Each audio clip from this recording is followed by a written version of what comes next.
Hello and welcome to FFRF's Ask an Atheist. I'm Chris Line, Rapid Legal Counsel at the Freedom from Religion Foundation, and this week we're talking more about the disastrous repercussions of the Reconciliation Bill, also known as Trump's big, beautiful bill that he signed into law on the 4th of July. We'll be talking about how the law incentivizes tax-funded vouchers for private Christian schools, and joining me from Washington, D.C. is our Governmental Affairs Director, Mark Dan. Hey, Mark, you want to talk a little bit more about why this is so important? Absolutely, and greetings from Washington, D.C. So the bottom line, we'll talk more about this into our discussion, is the voucher tax credit is expensive, it undermines secular public education, and it creates a privileged group of charities who are able to receive this tax credit while every other C3 is not. And our guest today is Laura Petty, staff attorney with the Advancement Project, a nonprofit dedicated to racial justice, civil rights, and protecting democracy. Thanks for joining us, Laura. Hey, nice to see you both. Laura, what has been your response to seeing how quickly this bill got pushed through the Senate and House and signed into law? Are you surprised at all how this all played out? And I think we all kind of saw the drama. What do you have to say about that? Well, I have to say that very little surprises me anymore. But if you want to hear about why I think this massive handout to private schools and to people who can afford private schools was hidden in the middle of this massive budget bill, I would say that it's hidden in the middle of the massive budget bill because it's a strategy for pushing through this agenda that's actually really unpopular, that people actually don't want. And I hear about this, like, even when I talk to people I know in life and I explain what private school vouchers are, and, you know, folks who I know in my personal life, all from all different places on the political spectrum, et cetera, understandably will often ask me, why would the government decide to use its limited taxpayer funds to send to parents who can already afford to send their kids to private school? Yeah, it doesn't make a lot of sense. And we've seen some people praising the bill because they think, this provision might help me or whatnot. And so what do you think broadly are some of the big misconceptions of the bill from people who support it? Well, what I do know is that this bill is one of the largest single transfers of wealth in American history. I know that this plan to fund private schools and people who can afford private schools, hidden in the tax code, is written as a tax write-off for those people. And it's paid for on the backs of cuts to all sorts of programs that benefit most people to begin with: SNAP, food stamps, Medicaid, and Pell Grants, which make it affordable for people from low-income families to access college. It's cuts to programs like these that benefit most people that are paying for these massive tax breaks to billionaires and these tax subsidies to families who can afford private school. Yeah. As you kind of said, the GOP Reconciliation Bill, that includes new federal tax credits for private school tuition. Now, it sounds technical, but obviously this is a big deal. Can you explain what's actually in the bill and what it means for public education? Yeah, so the version that finally got passed is, like I mentioned, it's written into the tax code. And it's a $1,700 tax credit, which means that someone has to claim it when they file taxes. And it's a dollar for dollar return, which means they can get up to a full $1,700 back if they have donated to one of these third parties that hands out private school vouchers. And if you think about what $1,700 is, like what that amount is, that doesn't buy you tuition at pretty much any private school. Even low-cost private schools, segregation academies in small rural communities, $1,700 does not buy you private school tuition there. So we know that it is intended to be a subsidy and a discount for people who can already afford to pay money to send their children to school. So it's no benefit whatsoever to people who can't afford that, which is most people. and people who send their kids to public school. So like I mentioned, it's this $1,700 tax write-off. And then in the version that ended up getting passed, it's uncapped, which means we really have no idea how much money it's going to cost the federal government. So I looked at one conservative estimate yesterday that said it could cost anywhere between $8 billion or $51 billion per year for the federal government. $51 billion is more money than the federal government spends every year on public education K-12 funding. Wait, let's review that for have a second.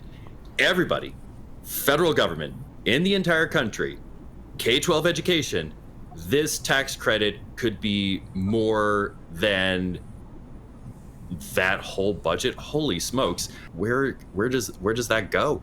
Yeah, so I think we have to look at this small provision in the context of what the ultimate plan and the ultimate agenda is. And you don't have to believe me. You can look up Project 2025 and read it for yourself. The agenda and the plan is to eliminate the institution of public education. Certain people don't like the institution of public education because it's open to everyone and it endeavors to provide everyone access to the education that they need in order to succeed. And some people don't like that. And so what we see in the way this agenda is getting carried out is piece by piece dismantling and cutting and closing our institution of public education while diverting money to private institutions and to private school education. So I'll just give you a couple of recent examples of how they are carrying out that plan. One is, aside from this voucher provision that we're talking about today, just this week there was news that the administration has unexpectedly and surprisingly withhold billions of dollars in federal public education funds that were scheduled to get dispersed to the states this week. It's just being withheld. Another example of that is that we know another element written into Project 2025 is that they want to turn Title I funding, which is the second biggest chunk of federal education funding that the federal government sends to public schools. And Title I funds only go to public schools that have 60% or more low-income children in them. So they're it's public education funding directed to schools in low-income communities that need those resources. One of the items on the agenda in Project 2025 is to change the rules around those funds so that they just go to states in the form of block grants so that states can just use that same money and send it to private schools instead. And we hear state governors talking about this plan. We've heard representatives of the administration talking about this plan. And so we know that that's next on the agenda. Can you tell us about a specific community that you've seen the damage up close with vouchers? Yeah, so let me back up and say a little bit about why myself and why my organization decided to get involved in fighting voucher programs. Our model is called the movement lawyering model. So I'm an attorney here, but instead of being the kind of attorney who brings big lawsuits, I work directly with grassroots organizers who are organizing in their communities all around the country, and specifically organizing in historically marginalized and low-income communities. And so we take direction from those organizers, and our focuses are based on what their priorities are, based on what they're hearing from the ground. In the last couple of years, myself and my colleagues have started to hear more and more from organizers around the country reaching out to us for support, because we're hearing that local school districts are proposing to close public schools in their neighborhoods. And so that's when we started digging into the work to support these organizers fighting to protect and save public schools in their communities. We started looking at the causes of why it is that we're in this new wave of public school closures all across the country. And we know that it is riding on the coattails of a new wave of universal private school voucher programs. A private school voucher is basically public money getting handed to an individual or a family to give to a private school. So it's public funding of a private school. Private school vouchers have been were first introduced in the post-civil rights era, in the era when white families were trying to resist the mandates of Brown versus Board of Education. Right. And then in years down the road, in the early 90s, certain small-scale private school voucher programs started getting introduced where only certain families were eligible, usually low-income families. But as part of this agenda to dismantle public education, we've seen literally just in the past 3 years an introduction of private school voucher programs like on a scale that we have never seen before. So these universal voucher programs means that anyone can claim it. Anyone can claim this public money to hand over to a private school, or in many cases to use for any kind of quote unquote alleged educational purpose, which can mean homeschooling. In some places, it can mean trips to Disneyland. It can mean all sorts of things. But the first ones were introduced in 2022, I believe, in Arizona and Florida.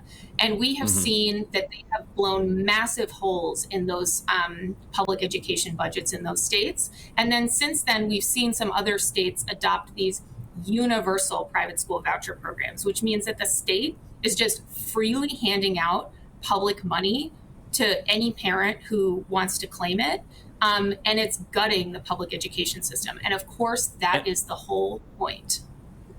So in this, are you seeing a lot of these school closures in Arizona and Florida? And then also with the new federal tax credit, how do you think that's going to impact school closures? Yeah, good question. So yeah, that is why we started getting involved in vouchers, is because as we were learning more about school closures and hearing more, we noticed that a lot of these school closures were showing up in school districts in Arizona and Florida, which had passed the first voucher programs. And so we see this federal voucher program is basically doing the same thing on the federal level, whereas on the state level, we're seeing in a couple years after public education budgets are getting gutted. So we know that this federal voucher program is also going to be expensive. We don't yet know how expensive precisely it's going to be because it's uncapped. But it's going to be a runaway, and it's going to be a justification to cut back important federal funding for students and families who actually need it, like Title I funds, for instance. You know, we know public schools are already struggling in many places. When a state or district loses its funding because of this voucher expansion, what are kind of the immediate effects like in the district? You know, what disappears first, and like who's feeling this? Like what are we seeing on the ground? You know, with all these bad policies. Unfortunately, what we're seeing, and why we as a racial justice organization decided to get involved in this issue in particular, is because unfortunately, like the way that most policies and impacts play out, it is folks in Black and brown and low income communities who are bearing the brunt of it and bearing the burden first. And so we are seeing that across the country, when school districts are facing these really severe budget crunches because of this intentional starvation and diversion of public funds to private schools, they are then deciding to close schools in Black and brown and low income neighborhoods first. So I'll give you an example. In Phoenix, Arizona, Phoenix is one of these cities that has like 38 small school districts throughout the city. But just this past year, 2 of those school districts, which serve the vast majority serve students of these 2 school districts serve their student population, the vast majority of their student population is students of color. Both had to close schools last year, citing the budget huge budget shortfalls as a result of Arizona's new voucher law. The thing about this that is, you really did a nice job putting this in context, that the universal voucher programs are relatively new phenomenons. And the speed of the school closures is startling, and the impact on a community of what happens when a school, I mean, I live right across the street from a school. I can only think about the harm it does to communities in real time when a school goes away and what the impact is. And that's, the speed of it is startling. Yeah. And I think it bears emphasizing that a school is so much more than a place to learn. A neighborhood public school is a community institution. And that's why people love their neighborhood public schools. They are hometown sports teams. They provide services, adult education classes. They provide health centers. They provide polling locations. They're fallout shelters. They are locations where PTAs meet, where neighbors can meet each other and form community. They are really community hubs and institutions. And, in many rural communities, they're the main employer. So we've seen already what happens when neighborhoods lose their local public schools. We see that the way it plays out in urban areas is it often accelerates gentrification and is sometimes part of a city's quote unquote redevelopment plan, where it's an explicit attempt to push Black and brown families out of a neighborhood. And I've seen rural communities that just the main street is devastated because the main employer is gone. Well, I guess we can just talk a little bit about that history. You're alluding sort of to the racial element. After Brown v. Board of Education, many white communities set up private schools explicitly to avoid going to school with Black children. These were the so-called segregation academies and were often supported by state policy. Do voucher programs carry forward that same legacy? And if so, how are they doing that? Oh, absolutely. I mean, let's just be clear here and tell it like it is.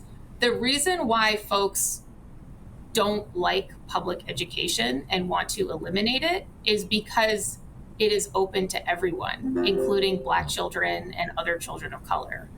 And these private school voucher programs are the funding of a dual and separate system of education that predominantly is only accessed by white and wealthier and upper middle class families. And so we know that already in this new era of private school vouchers that we are in these universal vouchers that anyone can access, is that the vast majority of families who take these vouchers in these new voucher programs are wealthier and are whiter. And if you think about it, it makes sense. So I was alluding to this earlier. The federal voucher program that just passed offers families a $1,700 discount. That doesn't come close to covering the cost of tuition for private school. And the same, the individual voucher amount varies state by state, but likewise, it doesn't cover the full cost of tuition at an existing private school. And so because of that, you can tell by design, it's not designed for families who can't afford private school. It's just not designed for them. That is the whole point, and that is the whole goal. And that is because private schools are discriminatory by design. That is the whole point of private schools. They are set up to, they have full discretion to admit and expel whoever they want. They have a demonstrated record of racial discrimination in both in admissions and in who they push out and kick out. They have a demonstrated record of discrimination based on ability, like disability, based on ability to pay, based on all sorts of other things, because they get to screen and select their ideal students who they want, and everyone else goes to public school.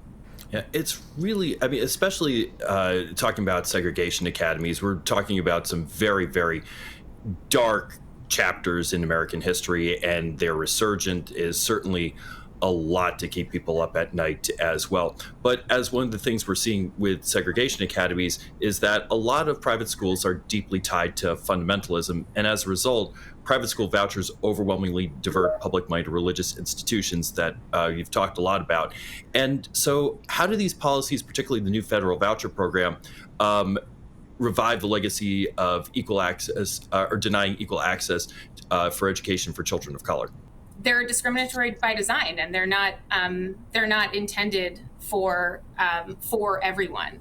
And so, we hear, certain folks are trying to really push hard this narrative of calling private school voucher programs "quote unquote" choice.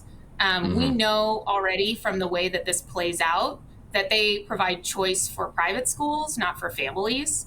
And private schools get to pick and choose who they like based on their own values. They're protected. They're fully entitled to do so, to discriminate based on religion of children and families, based on their own religious beliefs, which maybe their religious beliefs may be that part of their religious belief might be to discriminate against certain groups of people. Right. There's that tie of sort of white Christian nationalism. Like we're seeing this through line here with white fundamentalism, resistance to integration, rise of private religious schools, and now this public policy architecture. We've added vouchers and tax credits that are going to send these federal dollars to those same institutions.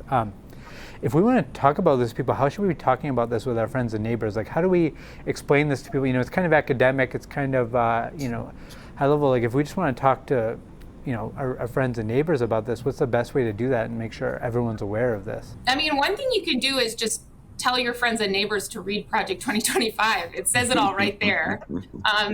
And, we have so far in this administration seen the faithful, people have, this administration has been adhering to the plan. It is all according to plan, and it is written in Project 2025, and we should take folks at their word when they say that they intend to eliminate the institution of public education. I talked about this false narrative that's being pushed about "quote unquote" choice, but I think there's also, this is a general, all of these narrative and often racially coded attacks against public education are part of this plan to dismantle the institution, this public institution that is open to everyone. And so we see these attacks appear in, when we hear folks talking about public education as inefficient, when really, it's such an absurd thing when I hear that, because I'm like, there is literally nothing less efficient than funding two systems of schools, but we also hear about it in all these attacks against, this made up notion that schools were teaching critical race theory, right. Which is, a scholarly legal concept. We know that there is a very concerted effort right now to ensure that students who are undocumented or underdocumented literally cannot access public schools anymore, which they have a right to under Supreme Court precedent. And so all of these attacks, the underfunding, the cutting, the closing of public education should be looked at in context with the attacks, these rhetorical and narrative attacks, calling public schools inefficient and "quote unquote" failing and "quote unquote" woke. I don't even know what people are saying about them anymore. But these are all these coded things that people are saying because they don't like that public schools are open to everyone and are places where everyone can access and everyone can learn. Mm-hmm. Yeah. And so let's talk a little bit about what's happening on the ground, how your organizers and supporters are fighting back. So what are local organizers, parents, and doing to push back against this? And are there examples where people have successfully resisted school closures or vouchers expansion on the community level?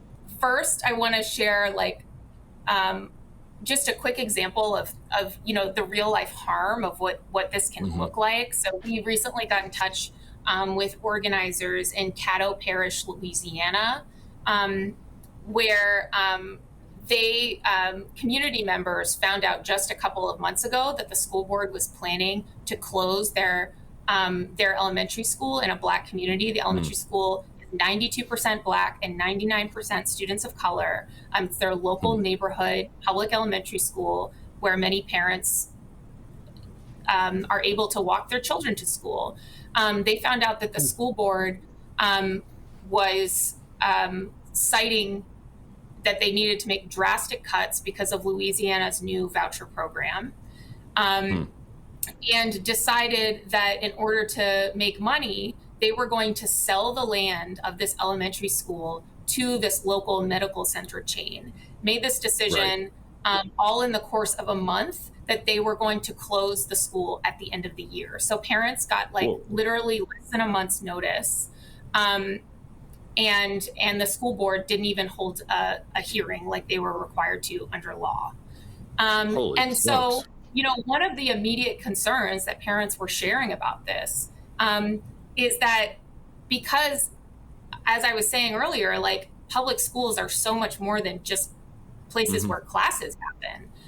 Over the summer, there's a federally funded program where low-income students and their families can access school lunches and breakfast throughout the summer, even when school's closed. So they can go to the school building during the summer to get their breakfast and lunch. And the first question that parents were asking when they found out this land was going to be sold to this medical center was, how are we going to get the breakfast and lunch? Yeah. And school board school board members didn't have an answer to that, and they still don't. Ohio also passed a universal voucher program a couple of years ago. And because of that, we see from the state level, there is a very explicit attack on public education in Ohio. So many state lawmakers who are in the majority do not want public education to continue to exist in Ohio. They want to go all in on private schools. And so there's a really great network of community organizers in the Columbus area who found out that the school board was trying to close, I think it was 10 schools. And the organizers fought back, and it started with a real grassroots campaign of literally knocking on doors, informing parents, because oftentimes it's the organizers who are the first people who inform parents and young people that their schools are closing because the district is not communicating things, because they're afraid of the backlash. They know it's unpopular. Right. And so organizers built up this really awesome campaign to fight against school closures in Columbus that in many ways was very successful. The school board ended up closing only 5 schools, but as the organizers continue to push their campaign, they're actually, pushing the school board to think, Columbus is one of the cities in the Midwest that is growing. Columbus's population is growing. So why should the school district in the city of Columbus be shrinking the footprint of public education in this growing city? This is guaranteed. This is playing out the Project 2025 agenda, shrinking the footprint of public education to basically guarantee that in this growing city, people are not going to access public education, or might not go to public education to a public school because there's no public school in their neighborhood, because the land has been bought by a voucher school or by a charter school. So that is, playing by deciding to close schools rather than coming up with a plan to bring families in, welcome families into the district. The school district is literally playing into that agenda. And the thing is that what strikes me about all this, and we saw this on the ballot referendums throughout the country, is how unpopular this is. This is not something, quite frankly, most people are clamoring for, quite the opposite, and yet it keeps coming up. What are the support? I mean, we know they've got cash. I mean, Betsy DeVos writes huge checks. What are they tapping into that really just keeps this thing from coming back up when the American people have been abundantly clear they do not want this? Are you saying who's funding this? Or what is it money? Is it just a few people are able to just make trouble? The American people just when this comes up to a vote, routinely gets rejected in almost every single place. What is fueling it? I mean, I think we have to be clear, like, again, why does this program that nobody wants keep getting funded? It's because of the rich people who want to fund it, who want to destabilize public education. I mean, we need to look at this. Let's look at the big picture here. There were all of these big public programs that, that were monumental programs when they were passed earlier in the 20th century in the United States. And there has been a long game effort to undo these programs now that they have become available and accessible to everyone. There's a small cadre of super rich people who don't want to pay their taxes. And so part of their plan to make sure that they don't is to undo all of these expensive programs. Public education is usually one of the biggest costs of a local school district, of a local municipality, whatever, because in general, there's been a consensus for a long time that it's worth it, because this is an institution that everyone benefits from, like this, and it's so much more than classrooms. It is a community hub and a community institution, and there's some dark money out there who doesn't want that. For our audience, many of whom care deeply about secular government, public education, and civil rights, what should they be doing right now? Like, what's the most important thing to pay attention to? How can they support the work you're doing? How can we really fight back against this? I think a small and easy start is to follow us at Advancement Project on social media. We're on Instagram, Facebook, LinkedIn, and Blue Sky. You can donate to us. Go to advancementproject.org/donate. As you're on social media, you can uplift, repost, and share our materials. And if you want to learn more about what we've said on this topic, you can check out our resources. We put out a policy brief a few months ago that's on our resource page, explaining how school vouchers contribute to this new wave of school closures. And my colleague and I also put out an op-ed last year talking about this new wave of school closures and why we should all be concerned about it. Do you have anything else, Mark, before we go to questions? No, let's hear from folks. All right, so first question. Are there any other provisions in the bill that affect state-church separation, like this school voucher provision? This question is a little beyond my expertise, because we only got involved in this voucher provision because we were supporting folks on school closures in the bill. I don't know if you have anything to add, Mark. Yeah, I mean, we're kind of talking. The bill's about 1,000 pages. There's something to dislike almost on every single page. If you think public school funding is a good idea, you're not going to like this bill. If you think healthcare is a good idea, you're not going to like this bill. In terms of separation of church and state issues, we have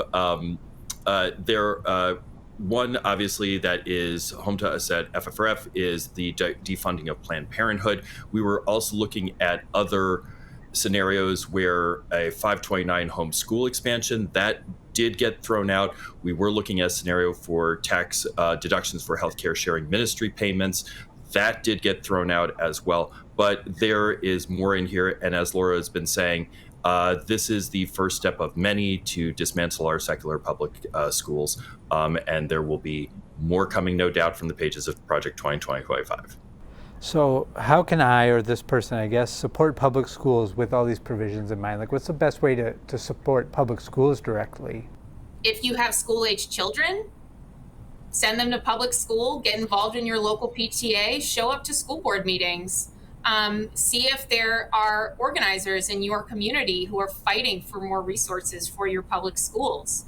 Those organizers might be taking their fight sometimes to the state house, as they often do, to fight for more public school funding.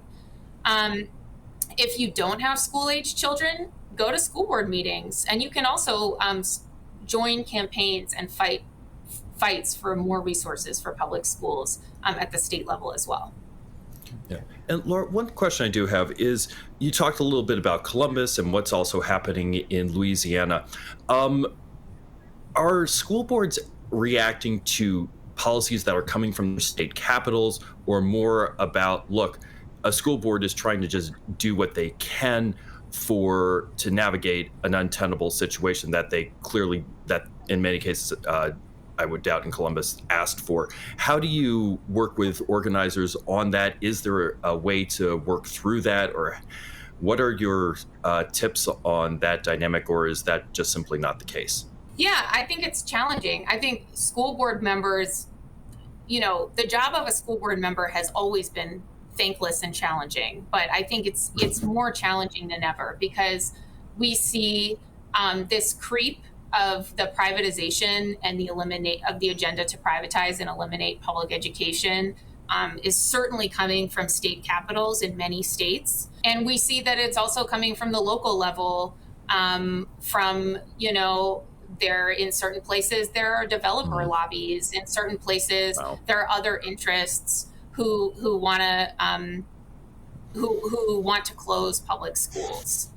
And so, school board members who oftentimes are community members who don't have, backgrounds in education policy or in teaching, sometimes they do, but they don't always, are often coming into this brand new landscape, hearing all of these different narratives from all of these different, interests and trying to figure out what the right thing to do is and what they believe they should do.